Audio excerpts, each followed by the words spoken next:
Wellness cannot be one thing, it's a combination of factors put together, in my opinion. I've tried to put it into 4 parts: physical, mental, emotional, spiritual. I really wanted to feed the poor. Intent was Instagram. I want everyone to know how I'm helping the poor. So true. Example. Yeah, absolutely. Yeah. Intent is so different, right? Now, let's say you didn't succeed, but you didn't get the likes, you didn't get whatever. So disappointed. You spent one afternoon feeding 100 kids, but you didn't get the validation you needed. But the intent was not to feed those kids. Another important aspect of money is health, because why are we making all this money? To spend time with family. But then are we spending time with family? No, we're hoping we will spend time with family in the future. Mostly people think addiction is related to substance, but actually addiction can be anything. It means excessive use of something to pleasure yourself. So I personally believe addiction is something that you can't solve. What are the most pressing mental health challenges that people face today? First mental health challenge is over information. Pick your battle. Pick your battles. And that's been a part of my wellness or well-being mantra, which is, hold on, there's a battle everywhere. 100%. You have to choose which battle you want. And once you choose that, you're going to feel good. It's beautiful because it's all the universe is doing. TK,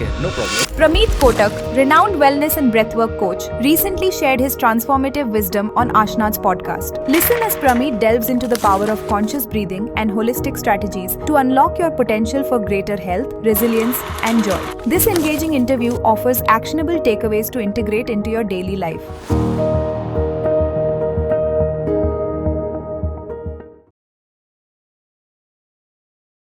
So tell us about your journey into becoming a wellness coach and what sparked your interest in this field. So the journey for me luckily started as a child.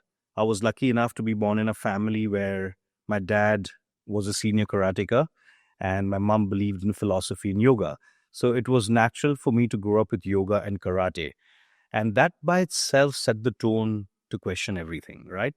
So learning to be one with energy, learning to think from the heart as opposed to only from the brain, started making me question a lot of things within society, including me going to school.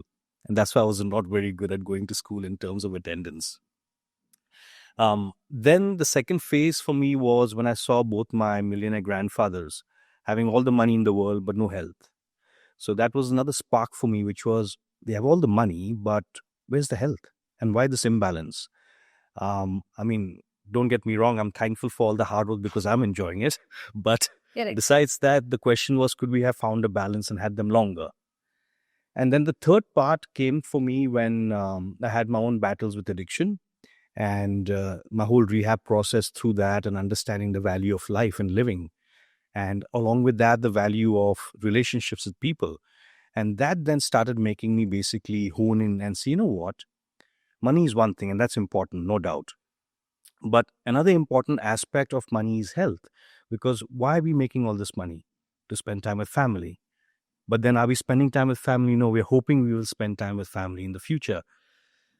So that didn't make sense to me. And hence I said, okay, I need to dive in professionally to understand what all this is. And once I dived in professionally, I did my yoga qualification, then I did my personal training qualification, then I went on to sports management, then I did 3 years of remedial massage, which gave me the ability of working with physios in Australia. Then after that, I did life coaching. And along the way, through my journey of de-addiction, I also understood how psychologists work.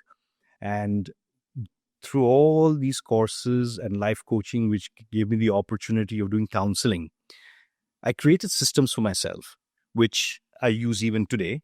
And the systems I created was so simple because as a patient myself, I realized that there's a lot of information. And as a patient, anyway, your brain is small, right? You can't take too much. Yeah. You're anyway fried at doing what you're doing. So you just need to be told A, B, C, D, E, F, G, and you just do it. And that inspired me to set these systems up. And that's where I am at right now. Very interesting that you said you had successful grandparents and you come from a legacy. And yet you questioned health but got into addiction. Explain why. Very interesting question. And that sums up the reason of addiction, right? Most people say it's genetics. Rightly so, in my family, it seems to be genetics. But I think more than genetics, it was a series of things that happened and my inability to cope with that. So in short, I didn't have the tools to cope with my emotional and mental upheavals. And that kind of dumbed me and said, okay, I can't deal with it, so I'm going to do something that I can deal with, which is mask the pain. And that kind of set me into the addiction phase. But this is where I guess some of the positive parts of spirituality is, as opposed to pseudo spirituality, which is you look at everything as being a reason, and the reason is to help you improve yourself so you can serve humanity. And that's one thing I took away from the spiritual learnings, which is whatever I do, how can I implement it to help society and help community? Because that is actually the most fulfilling thing to do. It is, isn't it? Absolutely. And yes, and being grown up in the East, so we are talking in the 90s and 2000s, where the focus was so much on the West knows everything, right? They're so advanced. And then you forget how valuable this culture is of India. Correct. It's so deep. Yeah. And there's a reason for everything. And this is where, again, that whole pseudo spirituality idea and that conversation we'll have, which is the whole pseudo spirituality also masks the essence of our spirit. Right. And how powerful it is on having these values, beliefs, needs, and wants, and how you grow up in a family with a structured system. And if you follow that system, it's all about working for the community. You mentioned addiction. And addiction is one of the most interesting topics to me. And it can be addiction of anything. It can be even addiction of food, Yes. addiction of self-criticism, addiction of self, addiction of looking at social media, addiction of anything. Mostly people think addiction is related to substance. But actually addiction can be anything. It means excessive use of something to pleasure yourself. Mm-hmm. Mostly it comes from deep down issues. What happens in our society or our culture, we are trained to not look at that. And let's say find an unreasonable reason that this is happening. So I'm sure your family at some point thought, like you said, genetics. Genetics is the reason he's into this substance. He's complacent. We've given him money. We've given him this. He's ungrateful. He's spending his time and money on addiction. I think what largely a society and community does is doesn't actually delve down into why. And I think that why is the most important, and which is why I would like to talk about spirituality, because one is psychological angle. You look at it as a psychological angle. You try to figure out deep down issues. You work on them with a counselor, therapist, psychologist, whoever, a trained professional. The other side also is spirituality, where gratitude comes in. And so somebody who's from a privileged or non-privileged background decides, I am so grateful for what I have. Why am I heading towards this? Because it's self-destruction. In whichever form it will be, self-destruction. To distinguish between the two, are you going to look at spirituality as help, or are you going to look at psychology as help, is also where people are confused. Since you specialize in this spirituality sector, let's start with, what do you think spirituality is? Okay, so I'm just going to counter that for a bit. I wouldn't say I'm specialized in the spiritual sector, and I wouldn't say I'm specialized in the psychology or modern mental health. I'll say I'm integrated in both. Right. Okay, and the reason I say integrated in both is because I believe today there is no East and West. I think we are all one, especially with the information sharing that is happening. So what has worked for me is using both pillars. So using the essence of spirituality and then understanding the tools from modern psychology. And what that does, it gives you critical thinking, because you're already looking at both and saying, hold on, okay, let me figure out. And that by itself, I think, works because this is my favorite analogy. Gravity keeps us grounded, right? Right. If we're in space, there's no gravity. Correct. We're floating. So when you don't have any boundaries, or like I say, circle of safety, which is your values, beliefs, needs, and wants. If you don't have that, you're going to be floating. And if you then take spirituality as a tool, you're going to keep floating forever. Okay. And this is where the danger can come. And I was there. In my whole addiction phase, spirituality for me was my biggest drug, made me escape. Correct. Right? It was beautiful because it's all the universe is doing. Okay, no problem. Go with the flow. Yeah. Bhagwan ki daade karo. True. Right? Yeah, I hear that. Yeah, absolutely. Yeah. And I was the criminal at that point, and I admit it. But when I got in touch with modern psychology, I'm not saying I swear by it, but there were certain tools that make me understand that, hold on, like you said, what is it within me that I'm trying to address? Where's the problem? Yeah. And then once you understand you are the problem, you start working on it. Yeah. And it gave me strength to use both. And I would say, as a mental health professional today, I use both systems, and I find exactly what you said. It helps people confuse less because you've given them some grounding and then they work from that grounding. What you're saying is absolutely correct. If you get the right blend of the two, there's no end to where you're going to be. It is going to be beautiful and phenomenal if you get the two skill sets and you fuse them. But what I have seen around me, and I've studied and I've observed people in general in my last 20 years, is they'll pick one. So either they go into the mental health aspect and they will spend probably years in therapy and be like, but I can't help it. It is a part of my being. You have no understanding of what my childhood was like. So many traumas attached to it. So hard to come out of it. Or then people go the spiritual way. ये भगवान की वजह से हो रहा है कि मेरी destiny में लिखा था. It was meant to be. There is no other way, and I'm sure there is some destination to this. So it is very rare to see the combination, and I'm really glad that today we'll talk about the combination of the two. Sounds great. Because it is actually rare to find people find both skill sets, combine it, and find a peaceful way of being. Let's go into wellness. This word is a little overused. This word is misused. So what is wellness to you, in your own words? The most popular and controversial question I get asked, especially in Mumbai, and I'm going to again distinguish Mumbai into South Bombay. And my South Bombay folks will understand that, but they can forgive me. Give me one solution for my problems. Okay? And there is no one solution because your problems are not one. There are many layers to your problems. Correct. Right? So same way, what is wellness? Wellness cannot be one thing. It's a combination of factors put together, in my opinion. Okay? And again, because it's so vague and vast, I've tried to put it into 4 parts. Physical, mental, emotional, spiritual. I'll go through each one of them. In physical, it's being able to move correctly and being able to live your life with ease throughout your years. For mental, it's about being clear in your thought process. Correct.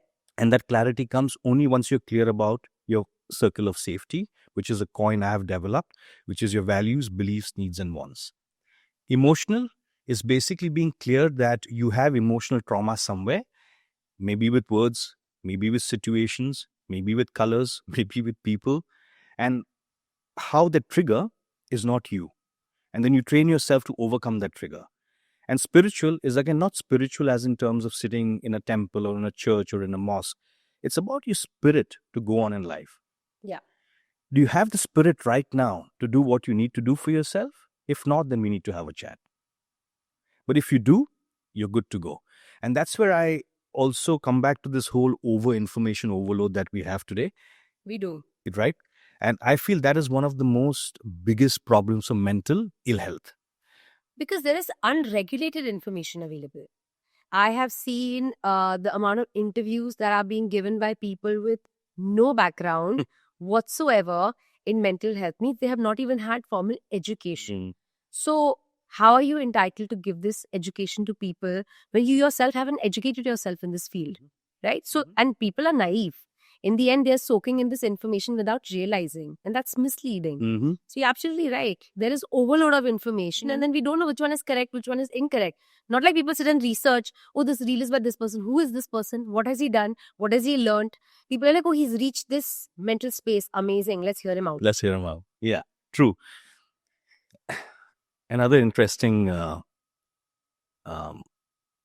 theory that I go by, and this is in relation to what you said, but also it's making a mockery of us as human beings, right? I firmly believe that if you're going to a circus, you don't blame the circus for being there. You blame ourselves for going to the circus, right?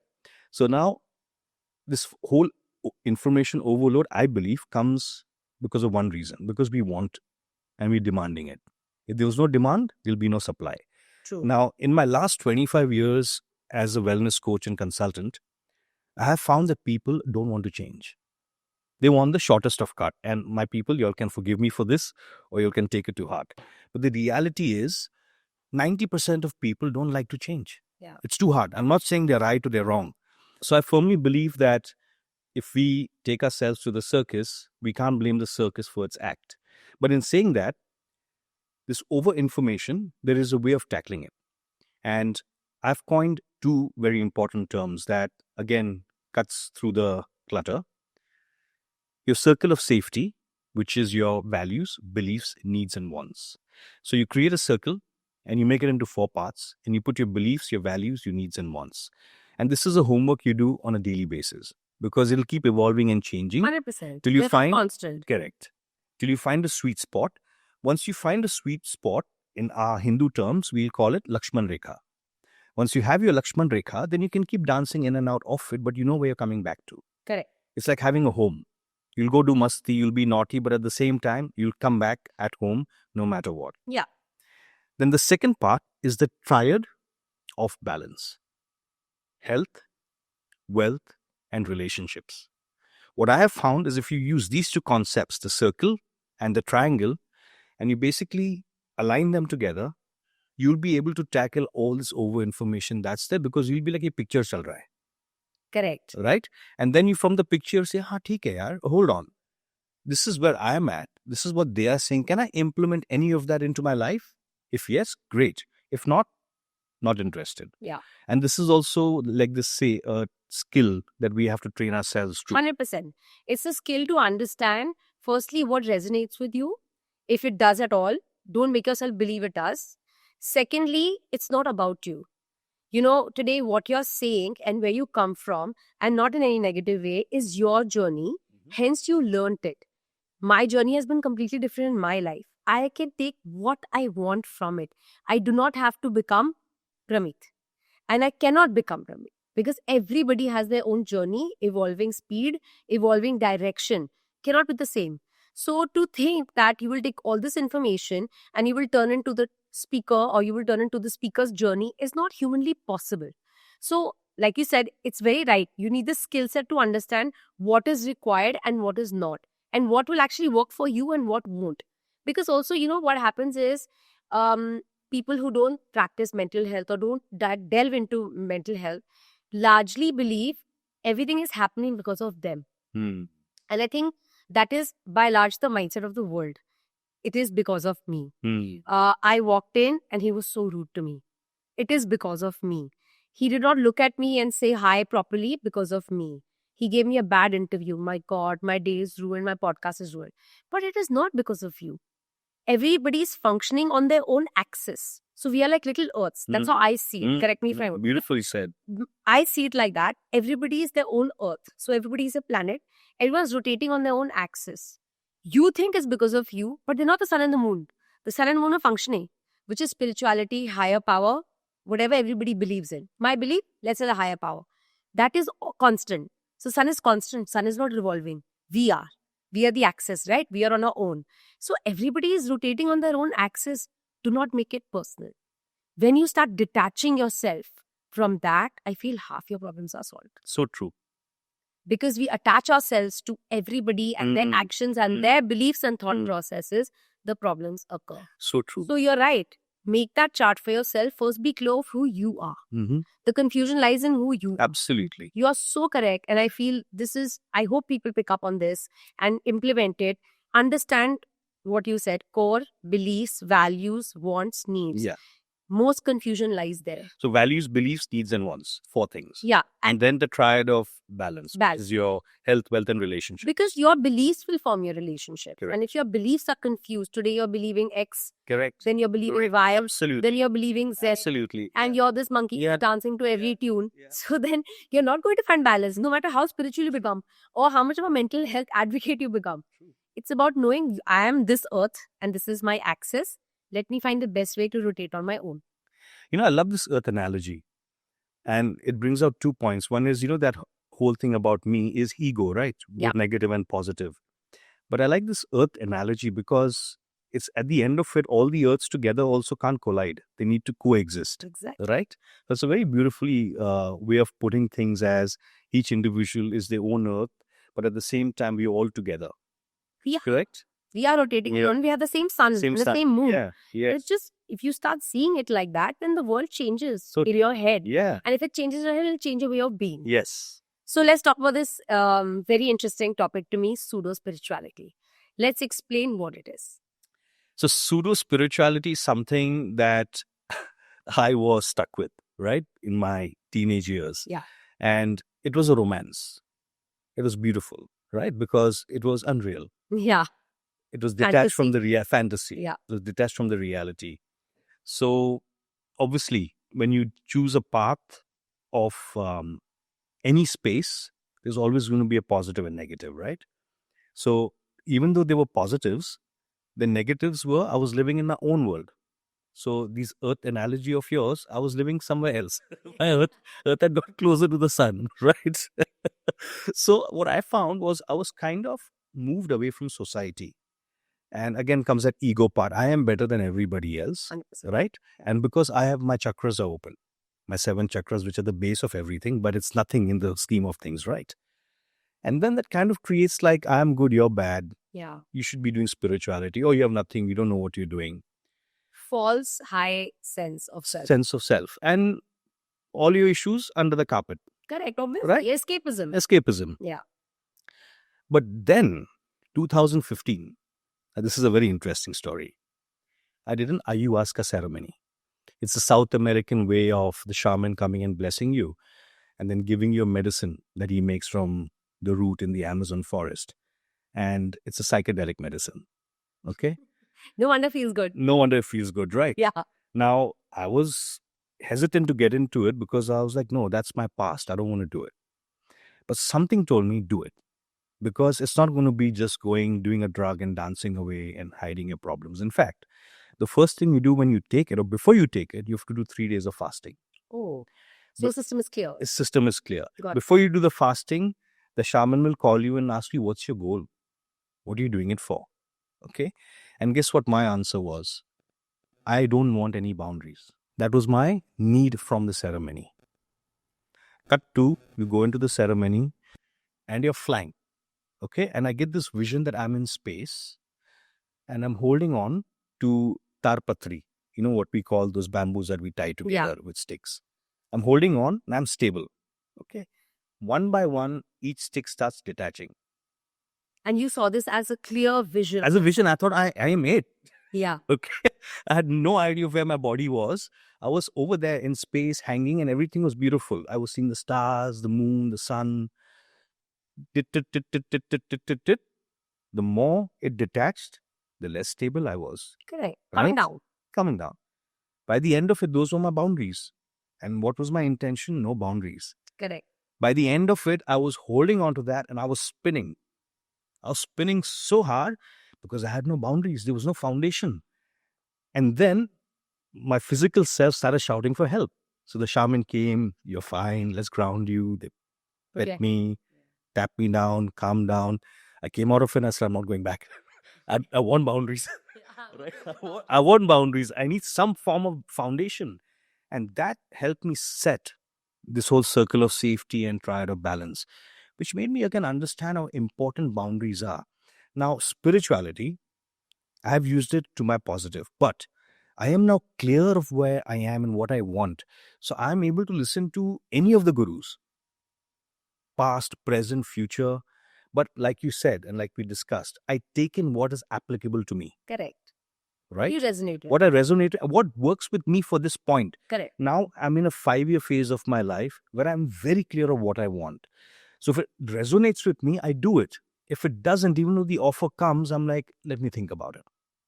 If that makes sense. Yeah. Like when you and me discussed and you asked me to come, I was like, done. Because it just felt right. Yeah. It felt right for 2 reasons. One is it was in harmony with where I was in terms of you and the family and the connection that we have. And it was also falling into a time which was just perfect for me. I was coming to India. Yeah. You said, let's do it.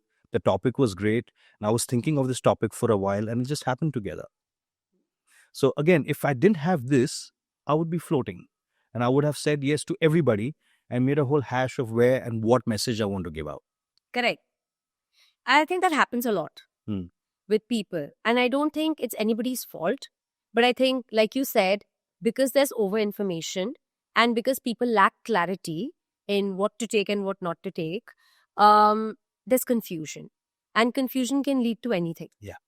Upwards, downwards, sideways. It can lead to any direction. And I think that's what people should be mindful of. that if I'm taking information that doesn't work for me or doesn't actually really resonate with me, where am I heading with this? And am I really heading in the right direction? Because I believe in journaling, for example. Journaling really helps put down where you are. Most people are somewhere in their head, but actually are somewhere else in life. So I'll give you a really silly example.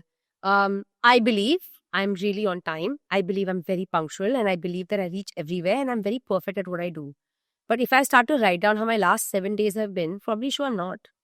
But I'm living in that cloud of this is who I am. And I think that's what happens in life. Our beliefs are something, but then we are actually not living those beliefs. So true. I'm very religious. Yeah. I really believe in God. Write down your actions for the last 7 days will not show one speck of it. So true. And that's where the conflict part comes in. And that's where the conflict comes in. Then you don't know which information to take because you're actually believing something and you're living something else. True. So to be in tangent with actually, yes, I believe this, but I'm actually living it, very rare. Which is why I believe have an interview, have a conversation, have a podcast, listen to content that is coming from a space of experience. You said you have been through all these stages. May not be everybody has been through these stages, but they'll be able to take the right elements from it, hopefully. Yes. And that's the point of this. Yeah. That when you're listening to any professional, you're listening to anybody in the mental health space, try and take what resonates with you, but be real about who you really are also. People living in a myth. So tell me, where is one is spirituality, then what is pseudo-spirituality? Okay. So pseudo-spirituality is again our ability, going to the circus analogy, taking ourselves to the circus and at the same time saying, why am I here? This is not right. This is wrong. Right? So same way. For example, let me break this down into two parts. So as a teenager, when I was listening to gurus who were 50, 55, 60, it doesn't apply. Because spirituality has certain ages where you do certain things. For example, as a teenager, your spirituality is being a warrior. You go out there, you do your physical stuff. I mean, we don't have wars anymore in terms of a Kshatriya, but your spiritual age of teenage is that. Survival. Survival. It's not to sit and become a guru and preach. Correct. Right? So my question to most of the youngsters who listen to the gurus at 60, 65, they're talking about Kundalini, they're talking about chakras, they're talking about sadhana.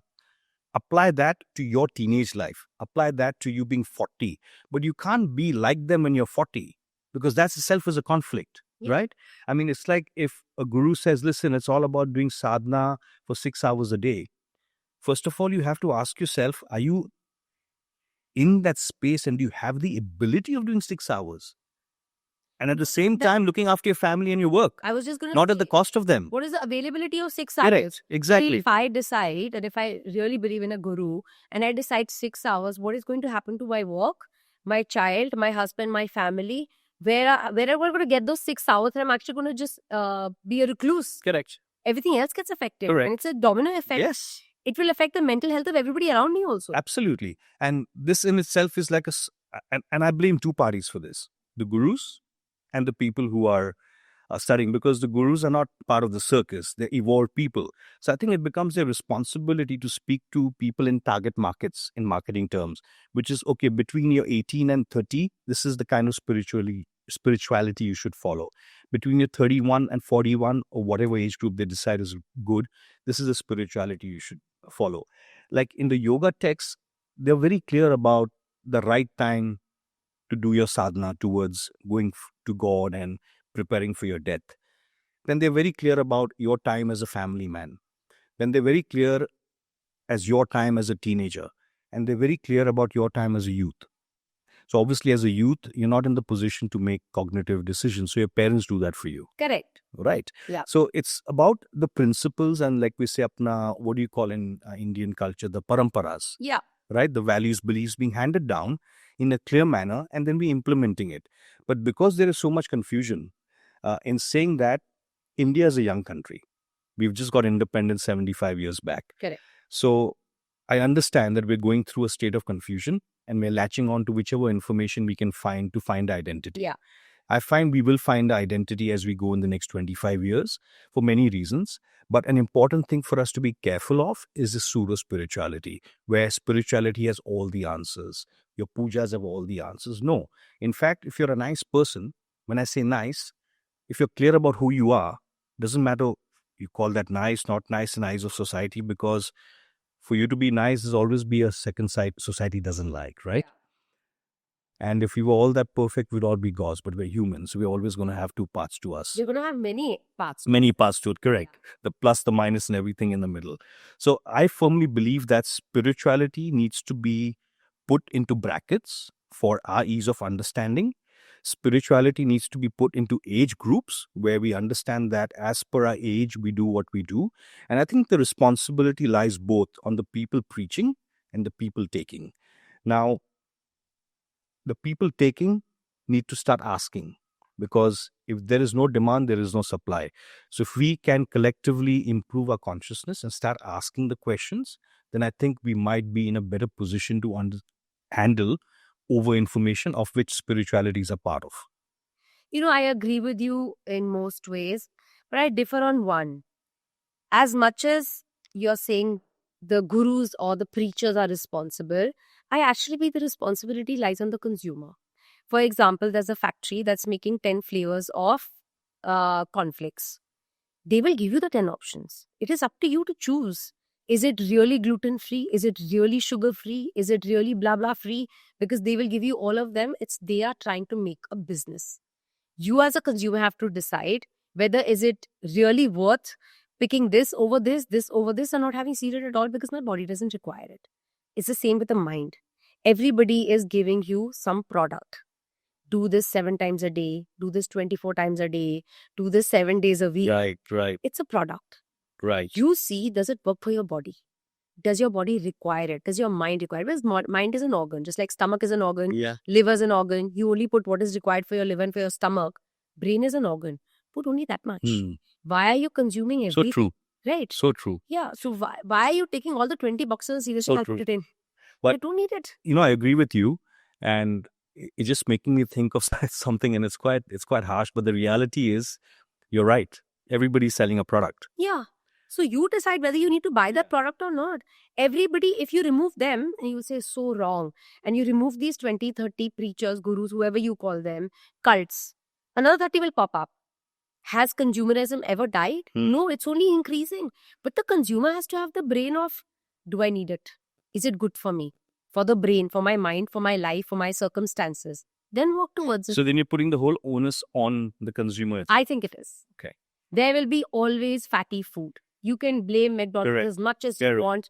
McDonald's ain't going anywhere. Yeah. You teach your child not to pick the McDonald's. Any of the fast food joints, right? For example, just an example. You tell your child to pick a sandwich for school lunch. The better option. Mama, can you make it for me? I would like to take it to school.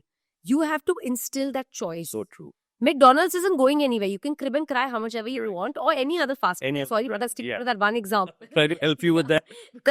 But my point is that those giants aren't going anywhere. Same cults aren't going anywhere. So true. You learn, or you give that skill set to the next generation and the generation after to pick and be wise about it. There'll always be marketers for everything. I completely agree with you, and I believe in that. I believe that you are to blame, and you choose, and not only to blame, but you're also responsible for success. Yeah. Right?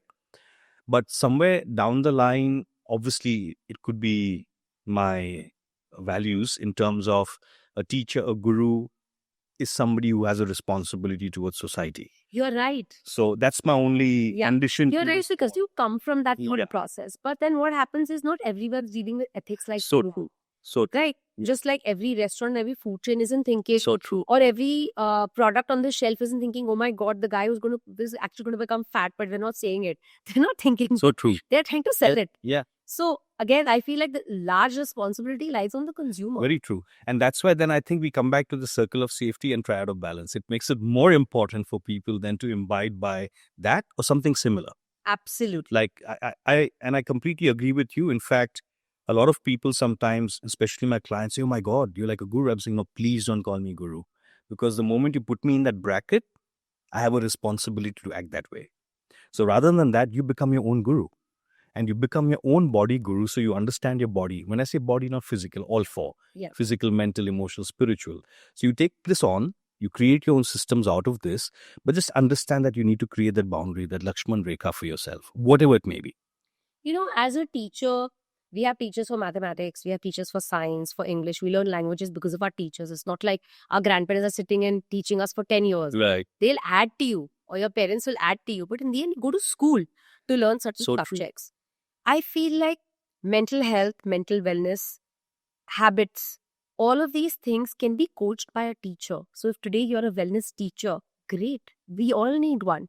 We all need that advice time to time, that perspective time to time. The problem I had with the word guru, and I feel like our society and our culture largely, they start making that guru or that person into God.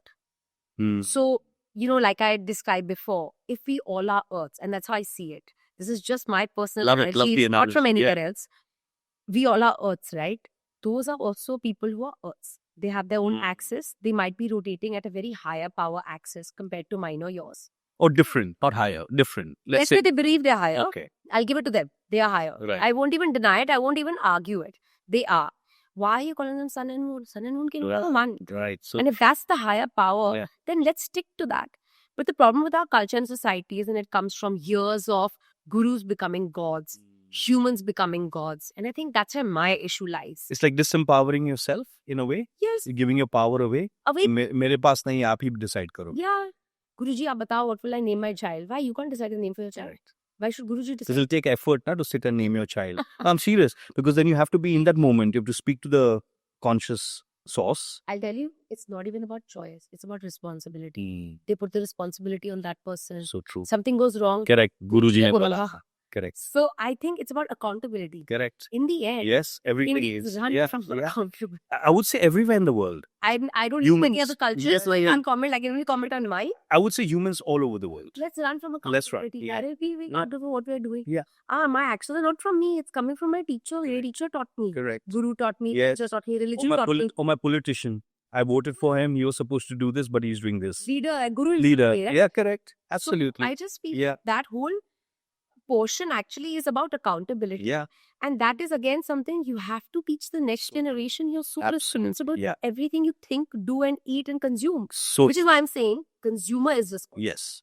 I would 100% agree on that because it starts and stops with you, right? And accountability would solve so many problems. Yes. Wouldn't it? All. Taking responsibility. This is the shit show or this is the sweet show. And I'm responsible for it. How do I correct it? Yeah. What happens with addicts? The responsibility is not self. Yeah. My life was so depressing. I had an abusive father. I lost all my money. All the reasons given that accountability is not on me. I went into alcohol. I went into drugs. Do you blame me? Right? That is the attitude. Yeah. But what is actually the problem? Accountability. Accountability. Yeah. You are not able to cope. Yeah. Let's find your skill set to cope. But that very few people will accept. Because we're not, absolutely. Adding to you, the tools were not, okay, now this is another excuse. If I had better tools, I may have addressed it better. But my question is, who's going to teach me those tools? Like when we went to school, I don't think we were taught tools of real life. That's what I'm talking about. Right? That's what you're trying to say. Teachers. That's exactly what I'm saying. So there's a teacher for English, maths and science. Why isn't there a teacher from mental wellness? Exactly. This is why I say you come in. Yes. Or other guests that I'd had come in. Yes. Try to learn a perspective that you may not have been taught, you may not have had. Yeah. Because this is for free. Yeah. You can take this information. You don't have to go to a school. You're sitting at home and you can have this information because it was actually missing in our life group. So true. So true. And in a way, people are lucky with the other side of over-information, right? Yes. They have access to everything they need and they want now.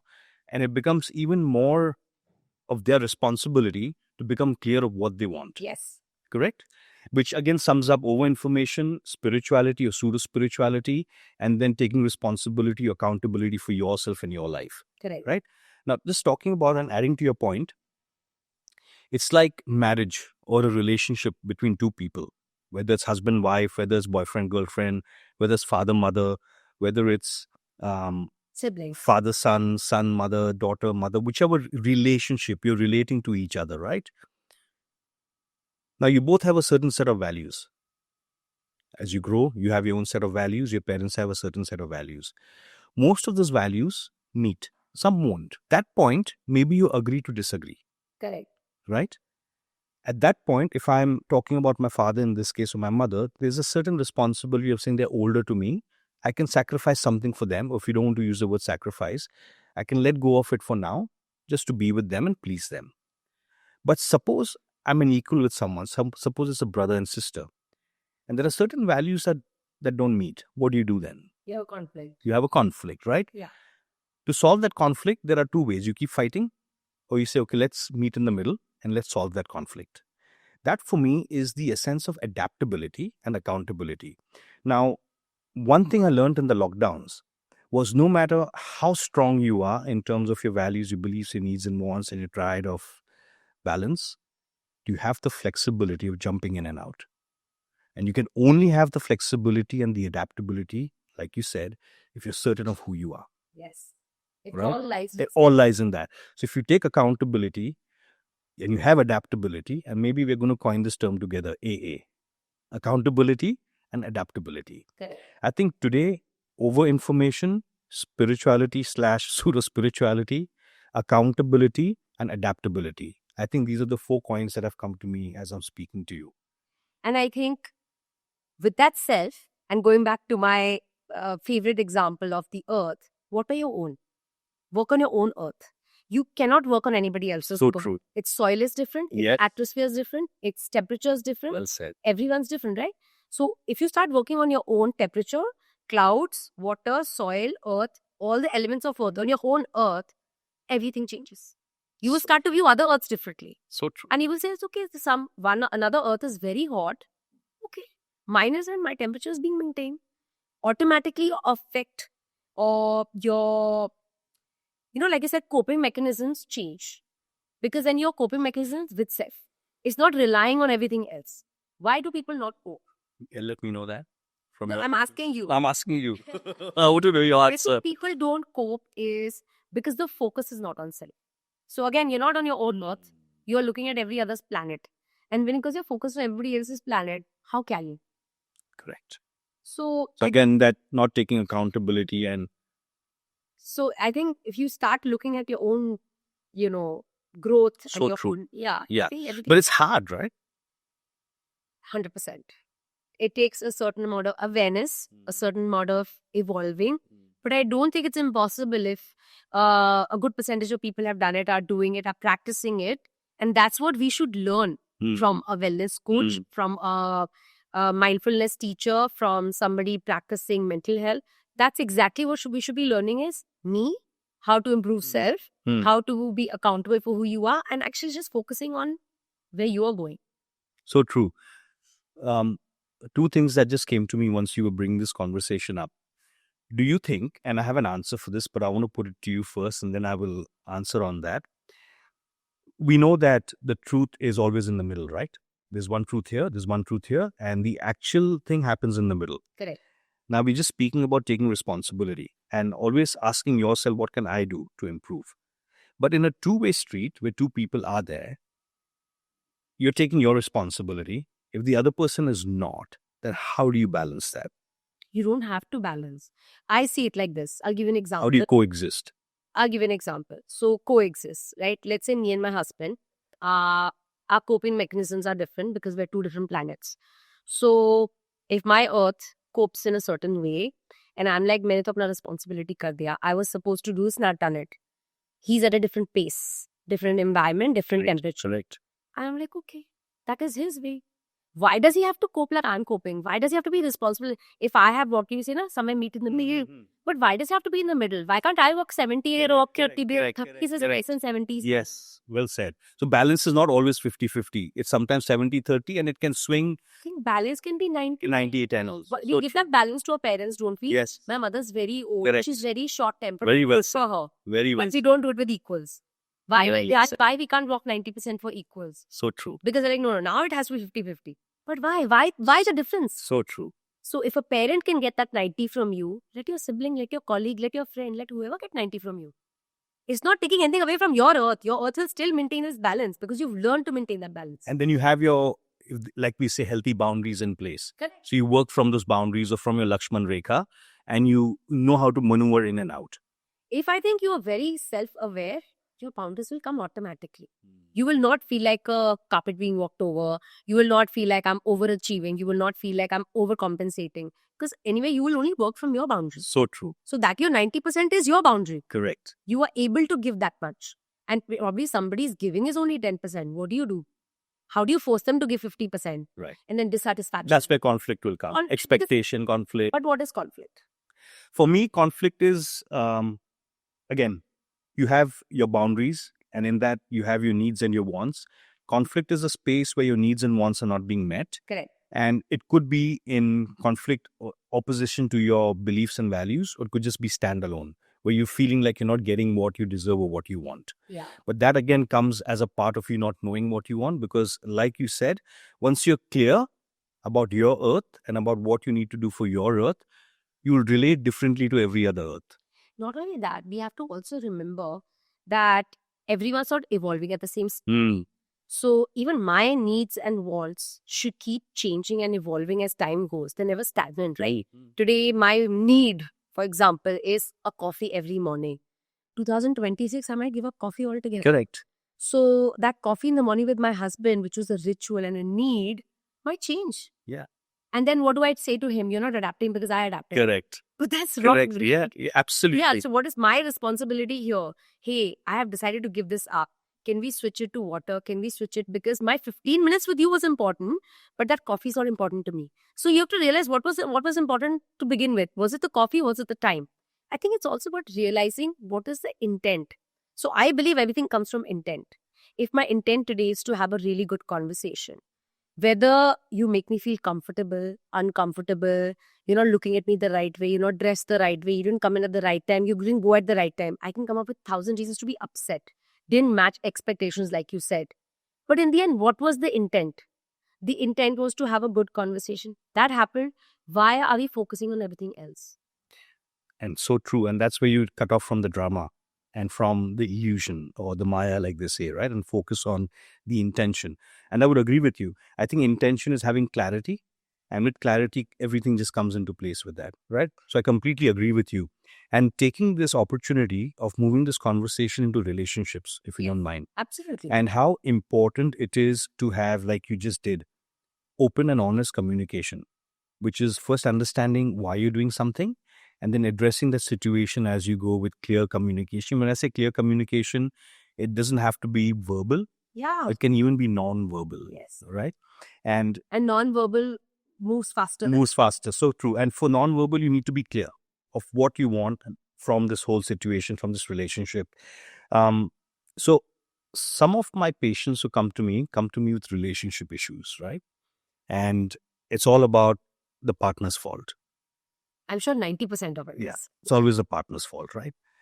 So how do you then address that situation? Which is again coming back to, for me, the most important part in my life has been breath work. So like in Ashtanga Yoga, there are 8 parts, right? Yams, niyams, asanas. Yams and niyams are how you are as a person, your values and your beliefs. And the next is how you live in society. Correct. Okay. Then comes asanas, which is physical mobility and doing your work, which also can be loosely related to karma, which is action. Then comes breath work, where you use breath to create the prana from the first 4. How interesting. Right? And then it becomes pranayama, because you've used breath to create prana from all these 3 previous things, and the 4th one being breath work. Now you've created prana, now let's direct the prana into the mental and the spirit state. So then you do pratyahara, dharana, dhyana, samadhi. So I always ask them to stop all this drama, okay? Focus on your breath work. The breath work will give you clarity of your triad of balance, your health, your wealth, and your relationships. Once you get clarity of that, you will very well be able to make your circle of safety. Once you make your circle of safety, your earth will start spinning, in your terms, the way it needs to spin.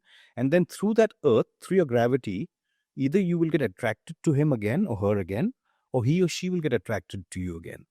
And the journey is going to take time, because that whole journey is about you becoming clear. Once you are clear, this whole question of boundaries won't come in, because you're so solid that everything will just formulate to that. Correct. right? And that's exactly what you were basically saying. And what I have found in relationships,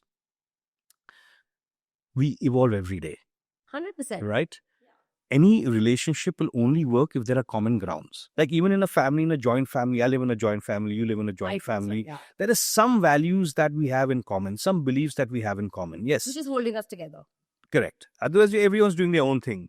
Correct. But at the end of it, everyone comes home and says, how was your day? How was not your day? Whatever. Maybe you have a squabble every day, but that is part and parcel of the joint family, right? The harmony or the whole point of living together is someday you connect because of a certain thought process. Something, right? System. Yes. And so half my family is Gujarati, half my family is Sindhi. And I can see the stark differences in the way communities work. Yes. In the Gujarati, it's all about you and community. So when my dad and me are having a discussion, it's a plan. It's like a event. Everybody's involved.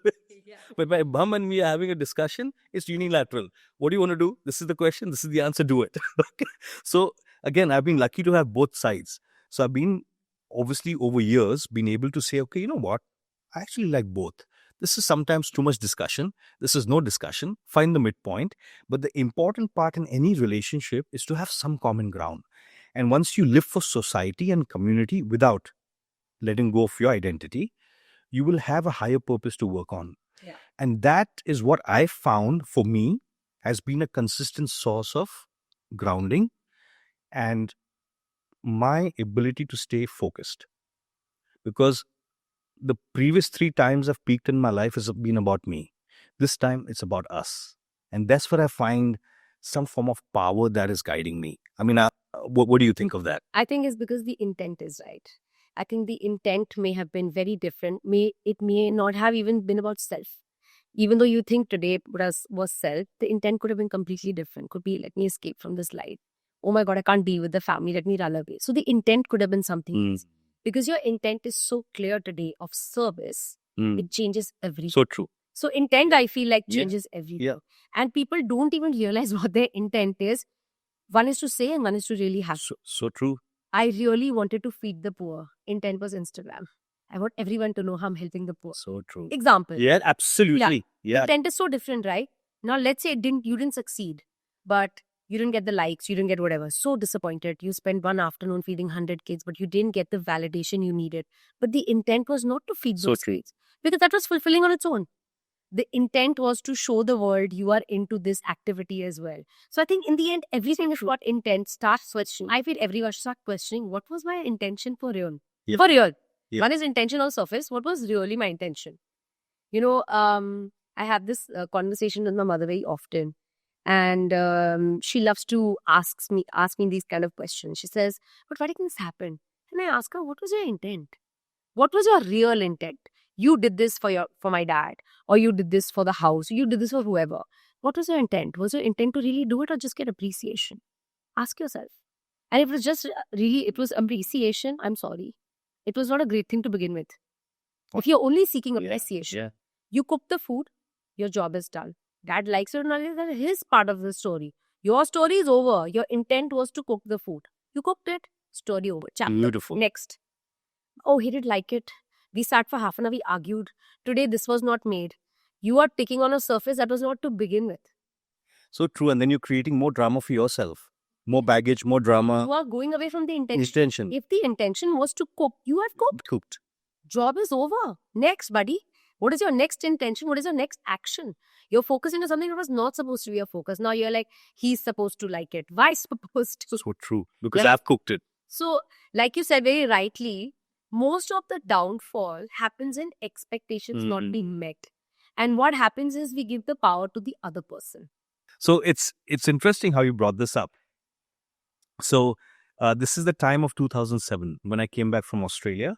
And I was very passionate about changing the framework of the Indian fitness industry. And the reason was the only form of fitness we knew was bodybuilding. Okay. Yes. And it was in the year 2000, the internet was just catching on. And suddenly we moved away from these bodybuilding magazines to some kind of different information in fitness, right? Now, in my years between 2004 and 2006, when I was in Australia, this whole functional movement patterns and functional training was becoming very popular. Yeah. And because I grew up doing karate and yoga, for me, my training was always revolved around enhancing my performance for karate. So my yoga was based on that. My fitness training was based on that. But then the other school was bodybuilding. And all they knew was 3 sets this, 3 sets this, 3 sets this, 3 sets that. Correct. And as I was studying in Australia, there was a lot of research coming out at that point about how negatively bodybuilding can affect women. Okay. How negatively bodybuilding can affect young teenagers because their bodies are not ready for that kind of load. And the missing factor that the bodybuilders forgot to tell everyone conveniently is that they are on performance enhancing substances like steroids, etc., which is why they're able to handle this volume, right? So then I was very passionate about helping people out. So I got in with me boot camp, which was taking people outside of the gym. So I launched boot camp in India with Mr. Rakesh Udyar, who today is one of the top celebrity trainers, and Yasmin Karachiwala, who's also quite popular. So we together created this whole movement of take yourself outdoors and train outdoors, leave the gym for a bit, and get functionally fit. Then I also launched, with that whole celebrity status that came, I also launched yoga for performance. And then I started training trainers in and around India on functional training and functional movement patterns. Both are different. Movement patterns is how you move functionally in daily life. And functional training is how you train for a specific function, whether you're a cricketer, whether you're a housewife, whether you're a tennis player, etc. What's your lifestyle? Where do you want it to functionally fit in? Along the way somewhere, I lost track of that, right? Because the celebrity status started kicking in. So even though it was part of the same plan, the intent in the beginning was pure, help humanity. The intent in the middle became, oh, now I want to become popular. Like they say, illusion and Maya set in. Yeah. And suddenly everything just flipped, right? The industry wasn't as appealing to me because my intent was different. And the purity of the intent of working for humanity suddenly became working for myself and how I can create my own stardom. So that relates exactly with what you said, which is intent is so important. That is beautiful. Right? To accept it is beautiful because most people wouldn't even accept it. Well, they have to. You have to, right? Because if you want to keep moving on in life and you want to keep your purpose in place, and if you want to be healthy and happy, it's about working not for I, but for we.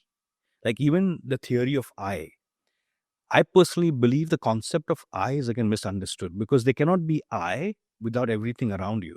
For example, I and you, or you, which is I and I, are still reliant on air, on water, on earth, on thoughts, on emotions, and everything. So even though we say I am making the decision, it's more like I and them are making the decision. So we are making a decision together. It's true. Right? So I am now living for we and not for I. And I think if there's one piece of advice or one piece of sharing I can do for people now, is think about the we and not the I. Because I actually doesn't exist. It doesn't. Yeah, you're right.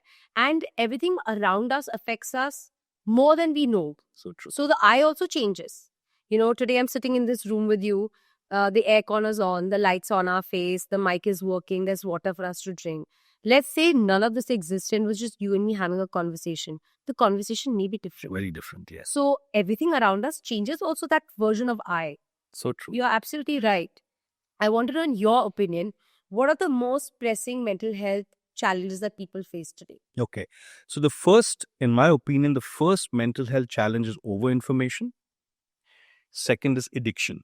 And like you mentioned before, addiction is not only to substance, it's to everything and anything. Correct. Right? To thoughts, to patterns, to drama, to non-drama, to being elusive, to being I, to being we. Everything is an addiction. The reality lies in the middle. So over-information and addiction, I think, are the two big problems today for mental ill health. So what are the misconceptions that people have between mental health and wellness that is projected today? So mental health is, again, an analogy for our understanding. This physical health, in the physical aspect of health, if you get a sprain, what do? You do first aid to it, right? You put either ice, you tie it up with a crepe bandage, and you give it first aid Yeah. based on what you know. And if you don't, you go to a physio, right? Now, different cultures have different ways. For example, the Chinese say use heat. The Indians say, depending on whether it's hot or cold, you use the opposite. Yeah. If it's hot, you use cold. If it's cold, you use hot.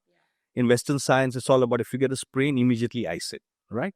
So, again, there are different solutions for the same or similar problem. Same way, look at mental health exactly like that.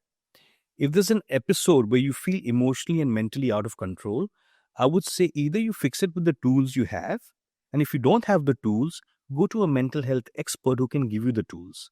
Because once you have those tools in place, just like you're handling your sprain, you'll be able to handle the mental ill balance or imbalance. Then what is the wellness part here? Part of that. So wellness for me is being healthy and happy.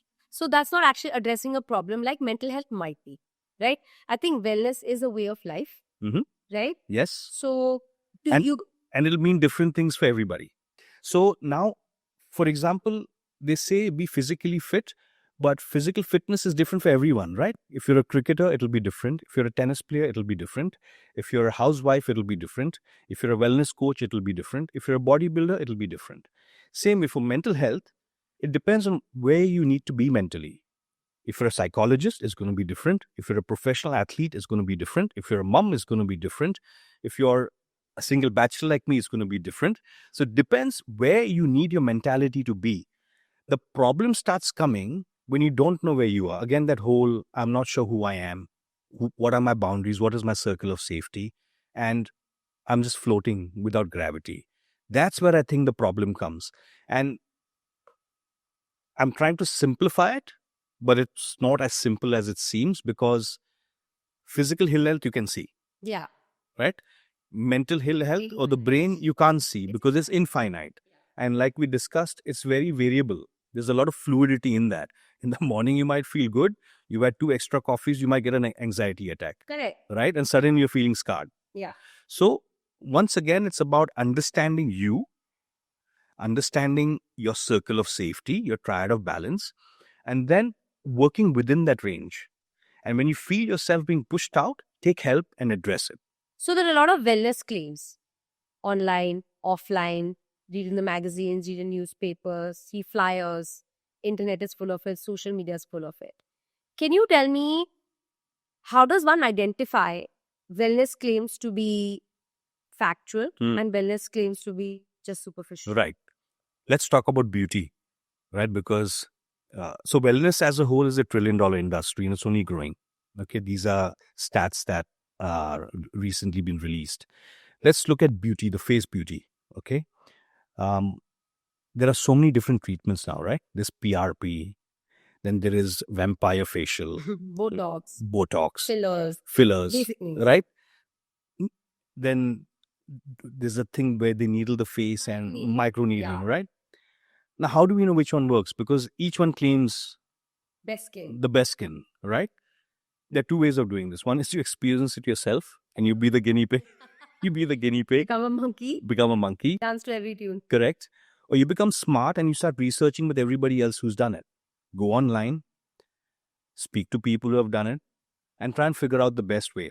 Now, I know it seems like we're going down the path of over-information, but we are not, because we have a goal and we're following the goal in a systematic way, which is, okay, that's what I want. That's my intention. Now I need to create some research for it. So how am I going to do it? So tell me, when someone subscribes to Prameet Kotak, what is it that you help them with? How do you approach it? What is your general? Because I'm sure you'll say every person's problems, lifestyle, all that matters. But what is your general approach to wellness?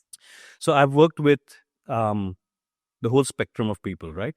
From de-addiction centers to elite athletes through different sports. So what I have found is, and this is going to be a bit of a shock in the way I describe it, they both are the same. Both extremes are the same. One extreme is confused about what to do, and the other extreme is confused about what not to do. Okay? What I found is, in both extremes, there is unclarity. There's too much of information. There's confusion. For elite athletes, one injury sets them back because they're like, oh my God, my world's going to end. Correct. Overthinking, overanalyzing. In this spectrum, they'll wait till the last till the end, but there's no hope, no option, and they're like, okay, I'm going to die, help me. Okay. So what I found is in both areas, there's unclarity. So how do you get clarity of thought? I found as an addict myself, as a patient, I never had clarity. So everything I was talking to the counselor and the psychologist and the psychiatrist was from an unclear brain. So I never got my own answers. It's only after I finished that session I used to go back and think, oh, hold on, I just thought about something. Some clarity's come. So I was like, how do I give them the best value? So the first thing I do is do breath work with me for 3 sessions. Okay. Through the breath work, we will get clarity at the end of each session and we'll start detaching or debunking one layer at a time. Once we do that, then I want you to refill the starter kit, which is the circle of safety and the triad of balance. So the first thing they do when they come to me is they download the starter kit. They have a look at it. We do breathwork sessions. We do 3 sessions minimum. And at the end of each breathwork session, we have a bit of a conversation on how they feel and what is the intention moving forward. Once the intention is clear, then after the 3rd session, we sit together and we refill the circle of safety and the triad of balance.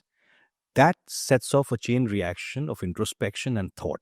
And then what I suggest to them is once a week, see me for breath work and a bit of conversation where you're at.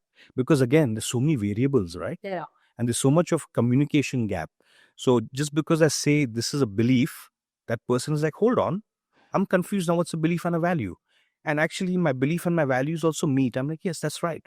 So these things only happen in conversations as you go.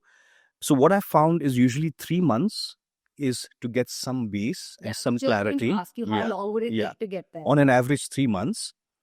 Then the next average is 6 months where they're like, okay, thank you for that. It's been turmoil. Thank you for holding my hand. I'm ready for change now. So I'm going to start plugging in where I want to go. The first part was about forgiving myself for the decisions I made and how to accept the fact that I was responsible for that. And that acceptance on how I can now be responsible for the next 3 months. Accountability, correct? And then through that, after the 6 months, they meet me as and when they want to. So I'm a call away, a message away. I'm not the best at responding because I sometimes float away into non-digital world. Okay. Then I reply back and then we make a time and we make a time for breathwork again. But my foundation is without breathwork, I'm not going to see you. Amazing. Because it's no point for me, no point for them. There's enough psychologists and psychiatrists who can do that work. That's amazing. See, everyone has their own tools and these are yours. So if I have to learn Spanish, I'm sure there are 30 teachers in my area within 1 mile radius that are available to teach me Spanish. And I'm sure each one has their own method. It's what resonates. Absolutely, yeah. And if I pick one that resonates with me and helps me learn it the quickest, fastest, easiest way, and I feel I can be that language, that's what we're looking to do, right? We all are looking to transform into better people. I hope that's what everybody's looking to do. And if I am looking to turn into a Spanish speaking person and I feel this is the route I want to take and this teacher I vibe with and it looks like the easiest tools I can use with her. I like her learning colors first. I like her teaching alphabets first. I like her doing audiovisual first. It depends, right? Everyone has their own methods. Yes. And you're absolutely right. It's in the end, those tools work for me. And that's absolutely amazing that you're doing that. Thank you very much for that. Yes. Great. And in all of this, there's a selfishness in me. Everyone is. Right? For me, the selfishness is if we have better people, we'll have a better community. We will. And better future generations. Better future generations. And life will become simpler. And when I say life will become simpler, I live abroad, right? And it's a very singular life, right? It's hard. It's hard. Okay? Human beings weren't meant to be alone. Absolutely. They were meant to be packs. Yes. Now, on the other end, joint family also is hard. But which of the hard do you want in your life? Correct. Right? Pick your battles. Pick your battles. And that's been a part of my wellness or well-being mantra, which is, hold on, there's a battle everywhere. 100%. Right? You have to choose which battle you want.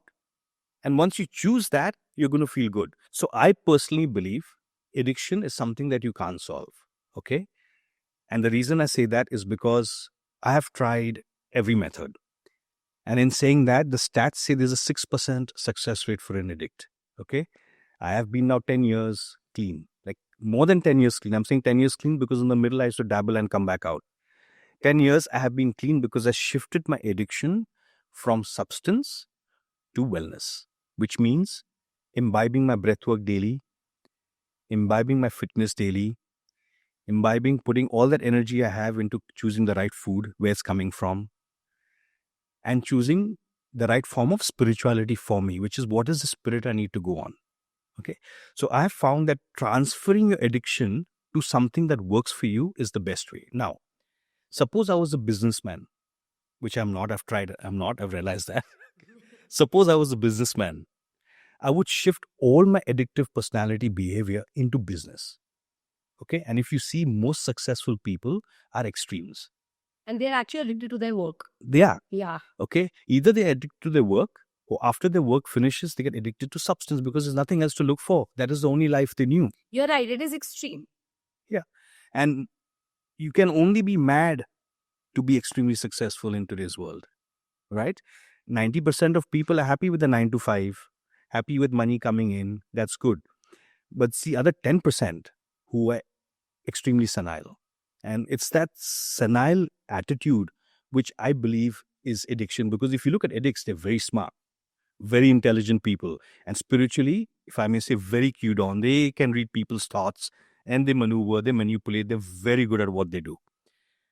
But when they shift to the dark side, that's when the problem happens. Then it's down the dungeon. It's down the dungeon.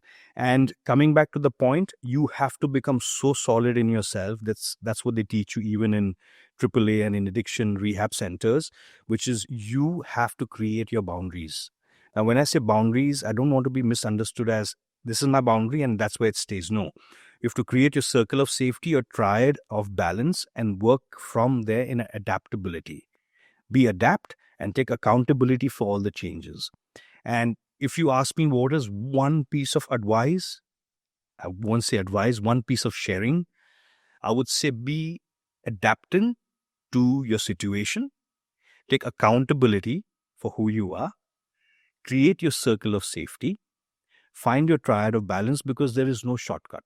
Yes. If you take a shortcut here, you're going to pay later.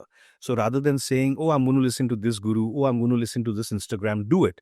But start your journey by finding out your circle of safety, your triad of balance, your accountability of where you are and where you want to go, and learn to be flexible and adapting to the situation. In saying that, there's a beautiful analogy in judo where there's a trunk of a tree standing straight and there is grass and there's a storm coming.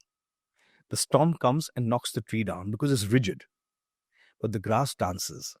So judo is about that. It's about taking the other person's energy and using it against them. But rather than using it against anybody else, you work with the cosmos, with the source. So you're this little earth revolving and rotating. You connect to the source. You take from the source with gratefulness, with humility. And at the same time, in this humility and gratefulness, you ask the universe shamelessly for what you want. Because you need it, you want it, you demand it, and you deserve it. That is so beautiful. Thank you so much, Prameet. I have Pleasure. Genuinely really enjoyed this conversation. And for the first time, I actually forgot I'm on a podcast. I was actually just talking to you like I'll be talking to you in my living room. Love. Thank you so much. You really made this Pleasure. very enjoyable. My pleasure. And likewise, it was really like I've known you before. And it was one of the smoothest conversations I've had. And I love the conversation word because I always use it with my clients. I'm like, this is not a counseling session, it's a conversation. Thank you. Thank you. Thank you.